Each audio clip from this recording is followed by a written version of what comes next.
আসসালামু আলাইকুম। আজকের ভিডিওটি মূলত হ্যাংকে নিয়ে। তো হ্যাং এখানে অর্থ হচ্ছে ফাঁসি দেওয়া এবং হ্যাং অর্থ হচ্ছে ঝুলানো। আমরা কীভাবে বুঝবো যে হ্যাং অর্থ ফাঁসি দেওয়া না ঝুলানো এখানে ব্যবহৃত হয়েছে? তো আমরা জানি যে হ্যাং অর্থ ফাঁসি দেওয়া, কিন্তু জানি না যে এর পাস্ট ফর্ম কী এবং পাস্ট পার্টিসিপল ফর্ম কী।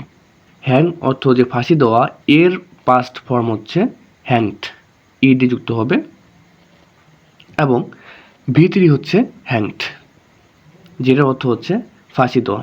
কোনোখানে যদি হ্যাংড বা হ্যাংড এরকমভাবে হয় তাহলে এর অর্থ হচ্ছে ফাঁসি দেওয়া, আর যদি হাং থাকে তাহলে অর্থ হবে ঝুলানো। তাহলে এই হ্যাং, ঝুলানো, এর পাস্ট ফর্ম হচ্ছে Hang, past participle form Hang. তাহলে এই হাং মানে অর্থ হচ্ছে ঝুলানো। The picture was Hang on the ওয়াল।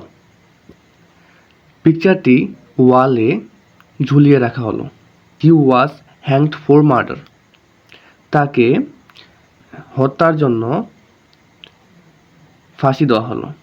তাহলে এই হ্যাং মানে হচ্ছে ফাঁসি দেওয়া, যার পাস্ট ফর্ম হচ্ছে হ্যাংড, পাস্ট পার্টিসিপল ফর্ম হচ্ছে হ্যাংড। আর হ্যাং মানে হচ্ছে ঝুলানো, যার পাস্ট ফর্ম হচ্ছে হাং, আর যার পাস্ট পার্টিসিপল ফর্ম হচ্ছে হাং। আশা করি ভিডিওটি ভালো লাগবে। আসসালামু আলাইকুম।